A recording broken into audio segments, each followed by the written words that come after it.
ବାଘ ନାଚ ଓଡ଼ିଶାର ଗଞ୍ଜାମ ଏବଂ ବ୍ରହ୍ମପୁର ସହରର ଏକ ପାରମ୍ପରିକ ଲୋକନୃତ୍ୟ ଆକାରରେ ପ୍ରଚଳିତ।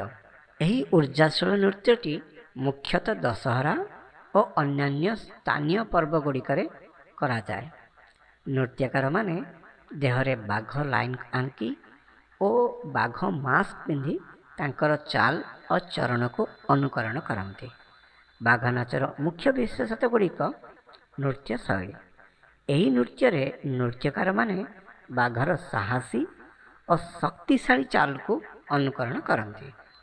ଏହାଦ୍ୱାରା ଶରୀରର ଶକ୍ତି ଓ ସାମର୍ଥ୍ୟକୁ ଦେଖାଯାଏ। ମୃଦଙ୍ଗ, ଢୋଲ ଏବଂ ଲୋକସଙ୍ଗୀତ ଏହା ସହ କରାଯାଏ। ଏହି ନୃତ୍ୟ ଗଞ୍ଜାମ ଓଡ଼ିଆ ସଂସ୍କୃତି ଓ ଧର୍ମର ପରମ୍ପରାରେ ଦୃଢ଼ ରୂପେ ଜଡ଼ିତ। ଏହା ଶକ୍ତି, ସାହସ ଓ ସଦାଚାରର ଜୟକୁ ପ୍ରତିପାଦିତ କରେ। ନୃତ୍ୟକାରମାନେ ବାଘର ଛାଲ ଆକାରରେ ହଳଦିଆ ଏବଂ କଳା ରଙ୍ଗ ଦେହରେ ଲଗାନ୍ତି। ଚେହେରାରେ ବାଘର ମାସ୍କ ରଖି ନୃତ୍ୟ କରନ୍ତି। ପର୍ବପର୍ବାଣୀ, ଯାତ୍ରା ଓ ଅନ୍ୟାନ୍ୟ ଲୋକନୃତ୍ୟ ସମୟରେ ବାଘ ନାଚ ଦେଖାଯାଏ, ଯାହା ଦର୍ଶକମାନଙ୍କୁ ଆନନ୍ଦ ଓ ଆକର୍ଷିତ କରେ।